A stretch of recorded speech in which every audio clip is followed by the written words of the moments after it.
What's up guys, Matt and Blake from the Football Boots team, and today we're going to be looking at the top 10 biggest football boot mess ups of all time. Now we're going to be breaking it down into two main sections. Firstly, boots which had a couple of small problems which were changed, but secondly, boots that were so terrible they should have never made the boot market in the first place. So let's get straight into number 10. Number 10 is the first ever Nike Mercurial Vapor Superfly. What went wrong with this one? So these were released in 2009 and were available for like £225 at the time. They were crazy expensive, and as you said, the first pair of Superflies, but they literally blew up on pitch. They blew up. Literally, players were in them like Drogba, Arshavin and Louis Fabiano, and when they were tackled slightly, the boot literally ripped into so many pieces they were unwearable. So that's a massive problem with the Superfly. So did they fix that problem? Did they make a better version of it? Yeah, so what Nike had to do was they actually recalled all the pairs of the first Superfly version they made, recalled them in, and then made some big changes because they were just way too delicate.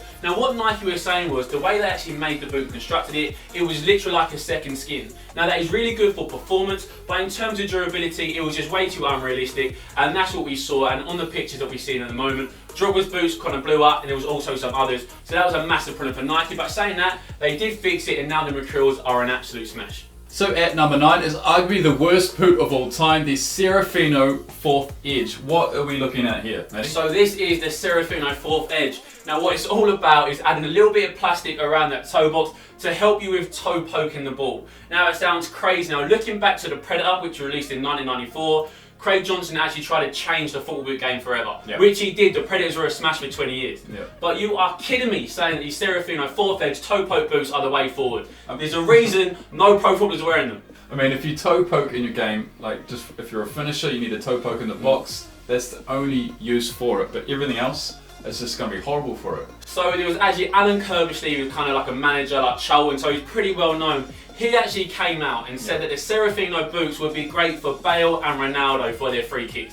I'm not even joking. He came out and said these are the boots to have if you're a free kick taker who like to play that knuckleball. These will be great for you. I think Kirbishley, if you're watching, you've lost your red son. You've gone. You're finished. I'm pretty sure Harry Redknapp was into them as well, right? He was. Harry Redknapp endorsed them. I think there might have been some other guys like Garth Crooks, one of the pundits on Match of the Day. I think he was supporting them as well. But look, these like £120. I think on their website at the moment, they're saying the first 500 sales you can get them for $99.99. So a bit of a sale, crazy. But they've been out for maybe like a year now, and they obviously haven't sold 500. Is a reason for that. Terrible. Should never be released. So number 8, we're going to be looking at one of the biggest disappointments of this season, but it has been made into one of the better boots of this season. What are we looking at? So this is the Nike Magista Opus 2 OG launch edition we're looking at. The upper of this design was just horrific, wasn't it? It was really, really stiff. Much stiffer than what the original Kangalite was on the original Opus edition. You've actually worn these, Matty. Yeah, so I've worn these, and do you know what? I've actually worn a lot of Kangalite boots in the past myself, like the Total 90 Lasers. They had Kangalite, some CTRs back in the day. They were Kangalite, and they were one of my favourite synthetics on the market. I thought it was brilliant. So when this came out, I was like, do you know what? They must be good. It's Kangalite, and also it's 2016-17 season, so they must be a good boot. But that wasn't the case. They were so stiff, so thick, it was incredible. So Nike had to make the change. The design-wise as well, like design-wise, you see pimples on the top of a boot. It doesn't look great, especially in that launch colorway. But what did they do to fix it? So they actually made the upper a lot more like the Magista Obra 2 by encasing those dimples, and overall what you'll find is the upper is much softer and thinner, and also it just looks better, which is actually a big thing for a lot of players. This is the Motion Blur Opus 2, and you can see the upper there. It just looks much better with the dimples sort of covered. Yes, so now on to number 7, which is the... So this is the Adidas Ace 15 Plus Prime, and this was the first time we saw the Total Control sole plate, and we actually have it here today. And trust me, these are such a poor sole plate, and the reason for that is there's just way too many studs on the plate itself, and also they're quite shallow. So when I was actually wearing them on 3G and also FG services, I was just slipping and sliding so much. And there was also a lot of players out there, a lot of Bayern Munich players, Xabi Alonso, Philipp Lahm, and I think even Mesut Ozil at Arsenal, they all wore their own version, which you see now, the sprint frame. That's key, that's key.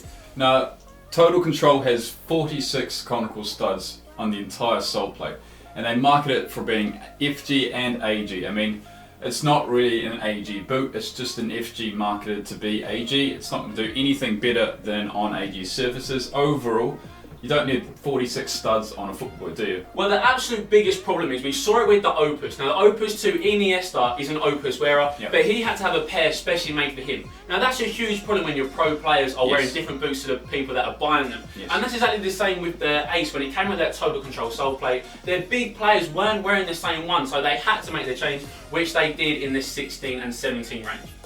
So in at number 6 is the most environmental friendly football boot of all time, the Nike Greenspeed. Manny? Look, these look class. I think these look so nice, but that's one thing. The second point to mention is that these are probably the most uncomfortable elite level boots you will ever try on. Now they're so uncomfortable, or they were so uncomfortable, that when Neymar was given them, he was a big headline player, he actually had to physically change his boots for that game.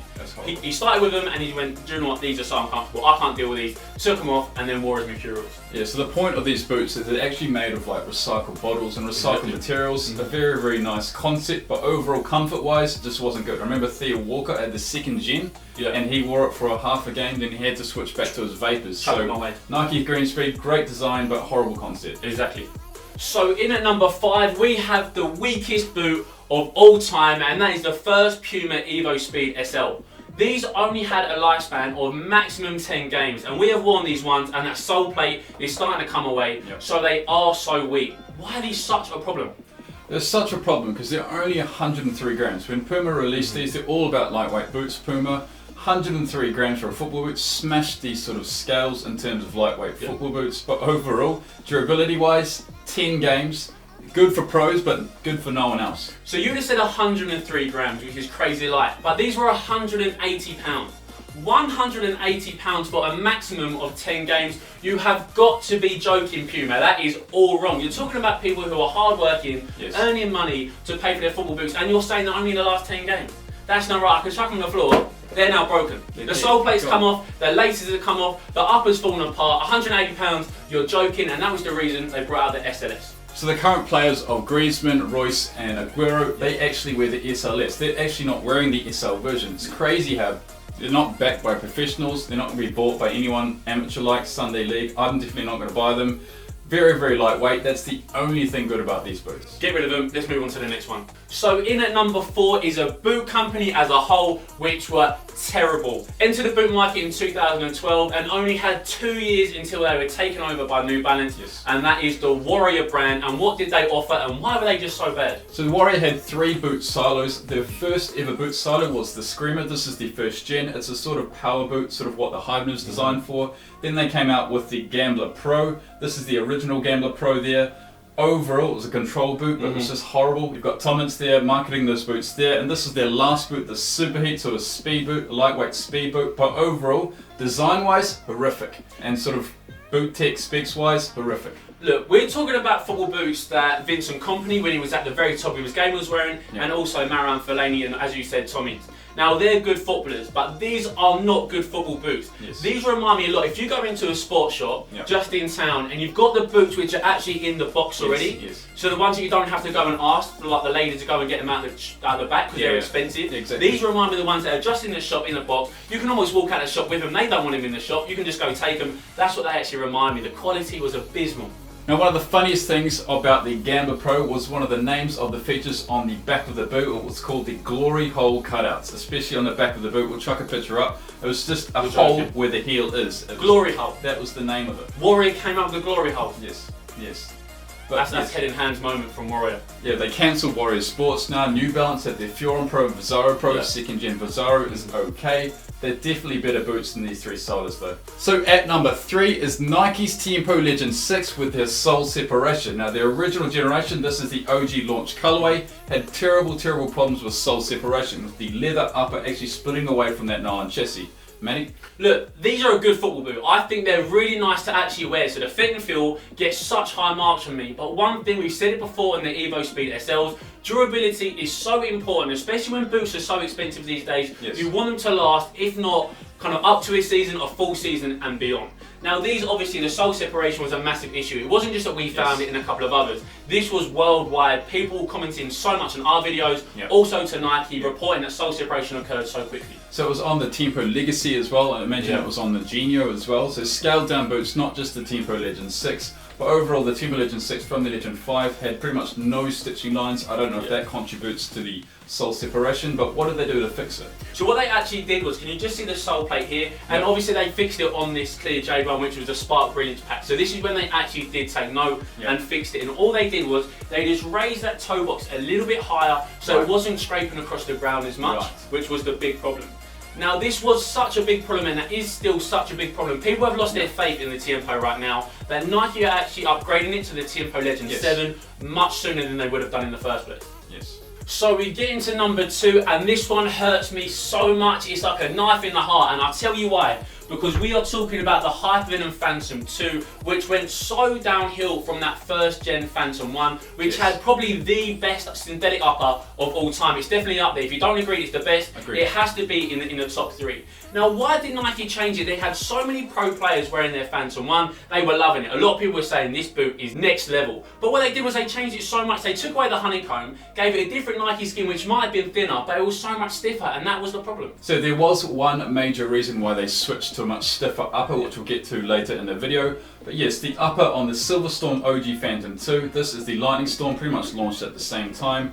Horrible, really, really stiff. Players like Lewandowski, Mandzukic hated them. I think even Mandzukic switched to the Mercurial for a short period, then switched back to the Hypervenom when the 3rd generation came out. But overall, what did they do to fix it? So what they did was they looked at that first gen Phantom, which was so good. They knew that that Nike Skin Honeycomb upper was the top level, so they actually put it back onto the Phantom 2. So it was almost like a 2.1 almost, you know? It was like a second gen in the second gen, and it made it such a better boot. I mean, colorway wise, it was just a massive time to do it for the Euros, bring the old upper into the second gen. Really, really good. You've worn the Hypervenom more than me. So, Look, one massive problem is if you've got a player like Neymar, who is one of the biggest players in the world in name, if he's wearing a camouflage pair of boots which are meant to look like a Hypervenom but they're a Mercurial, that just sums up how big the problem was.